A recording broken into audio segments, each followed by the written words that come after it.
नमस्कार, नीलम्स कॉर्नरमध्ये तुमचं पुन्हा एकदा स्वागत आहे। तर आज मी आपल्या लाडक्या गणपती बाप्पांसाठी रसमलाई मोदक बनवणार आहे आणि अगदीच झटपट तयार होणारी अशी ही रेसिपी आहे।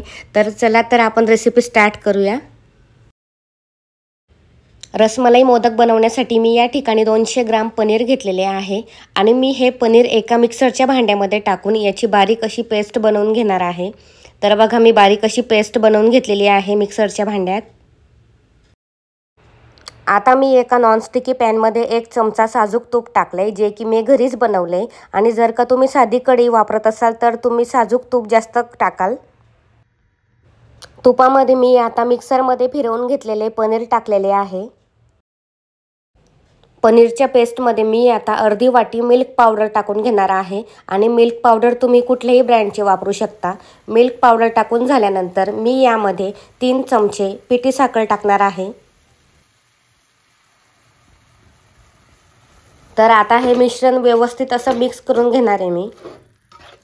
तर आज माझी तब्येत ठीक नसल्यामुळे तुम्हाला माझ्या आवाजात चेंज वाटत असेल। तर बघा, मी मिश्रण व्यवस्थित असं मिक्स करून घेते आणि सुरुवातीला ह्या मिश्रणाला खूप पाणी सुटेल, कारण आपण त्यात पिठी साखर टाकली आहे। पण जसं जसं आपण मिश्रण मिक्स करू तसं ते घट्ट होत जाईल। तर बघा, मिश्रण घट्ट झालेलं आहे आणि मी या ठिकाणी येलो फूड कलर घेतलेला आहे आणि आपण रसमलाई मोदक बनवणार आहोत, त्यामुळे यात मी येलो फूड कलर टाकणार आहे। तुम्हाला जर टाकायचा नसेल तर तुम्ही स्किप करू शकता। फूड कलर टाकून मी आता हे मिश्रण पुन्हा एकदा व्यवस्थित असं मिक्स करून घेणार आहे। हे मिश्रण पूर्णपणे घट्ट होण्यासाठी फक्त 7 ते 8 मिनिट लागतात आणि मिश्रण पूर्णपणे घट्ट झाल्यानंतर मी आता ते एका डिशमध्ये काढून घेतले। एका बाउलमध्ये मी कट केलेला पिस्ता घेतलाय आणि मी तो आता ह्या मिश्रणात टाकणार आहे आणि दुसऱ्या बाउलमध्ये मी सुकलेल्या गुलाबाच्या पाकळ्या घेतलेल्या आहेत, त्यासुद्धा मी आता ह्या मिश्रणात टाकणार आहे। आणि तुमच्याकडे जर सुकलेल्या गुलाबाच्या पाकळ्या नसतील तर तुम्ही एक गुलाबाचे फूल घेऊन त्याच्या पाकळ्या करून 1 ते 2 मिनिट त्या पाकळ्या तव्यावर परतून घेऊ शकता। गुलाबाच्या पाकळ्यांमुळे आपल्या मोदकाला खूप सुंदर असा लुक येईल। तर या मिश्रणाला मी आता चांगले एकजीव करून घेणार आहे। तुम्ही बघू शकता 3 ते 4 मिनिट मी आता हे मिश्रण व्यवस्थितपणे मळून घेणार आहे। आणि आपण भाकरीचे पीठ मळतो त्या पद्धतीनेच हे पीठ सुद्धा चांगले मळून घ्यायचे आहे।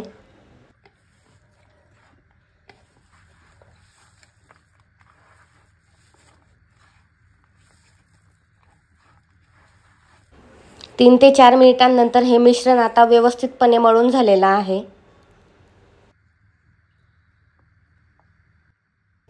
तर बघा, आपले मिश्रण सुद्धा तयार आहे आणि मी मोदक बनवण्यासाठी मोदकाचा साचा घेतलेला आहे। तर आणखी मी एका बाउलमध्ये सुकलेल्या गुलाबाच्या पाकळ्या घेतल्याय आणि कट केलेला पिस्ता सुद्धा घेतलाय। सुरुवातीला साच्याला मी तूप लावून घेतले आतमधून आणि त्यात आपल्याला मिश्रण टाकण्याआधी मी पिस्ता आणि सुकलेल्या गुलाबाच्या पाकळ्या टाकून घेणार आहे, ज्यामुळे मोदक बाहेरून सुद्धा खूप छान दिसेल।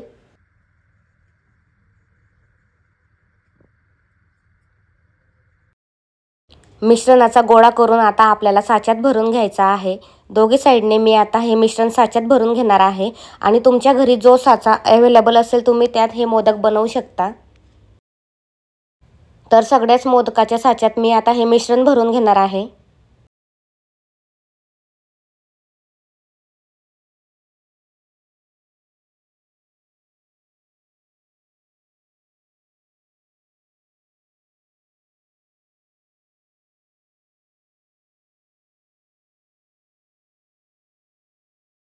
मोदकाच्या साच्यामध्ये मिश्रण भरून झाल्यानंतर मी आता साचा बंद करून घेतलाय आणि अजून सुद्धा साच्यामध्ये काही रिकामी जागा दिसते। आपल्याला आता यात सुद्धा मिश्रण भरून घ्यायचंय।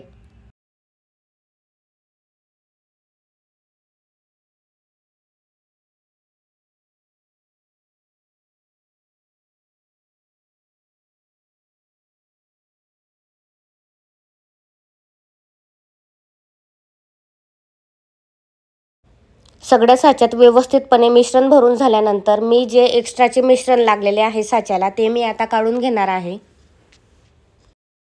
साचा व्यवस्थितपणे प्रेस करून घेतल्यानंतर मी आता तो ओपन करून दाखवते तुम्हाला। तर तुम्ही बघू शकता अगदीच सुबक अशा आकाराचे मोदक तयार झालेले आहेत आणि मी आता एक मोदक तुम्हाला बाहेर काढून दाखवते। तर बघा आपल्या लाडक्या गणपती बाप्पांसाठी सुंदर असा मोदक तयार झालेला आहे। तर सेम पद्धतीने मी उरलेले मोदक सुद्धा बनवून घेणार आहे आणि पुढच्या वेळेस मोदक बनवताना तुम्हाला साच्यामध्ये तूप लावायची काहीच गरज पडत नाही। तर सेम पद्धतीने मी राहिलेले मोदक सुद्धा बनवून घेते आता। तर तुम्ही बघू शकता सगळे मोदक बनवून झालेले आहेत आणि दिसायलाही अगदीच सुंदर मोदक आहेत। आणि तुमच्याकडे जर जास्त टाइम नसेल तर अगदीच झटपट 15 मिनिटात तयार होणारी ही मोदकाची रेसिपी आहे। तुमच्या लाडक्या गणपती बाप्पांना सुद्धा हे रसमलाई मोदक खूप आवडतील आणि तुम्हाला सुद्धा घरात सगळ्यांना खूप आवडतील। तर नक्की एकदा ही रेसिपी ट्राय करून बघा। आणि आजची रसमलाई मोदकाची रेसिपी आवडली असल्यास व्हिडिओला लाईक करा, कमेंट करा आणि चॅनलला सबस्क्राईब करा। थँक्यू।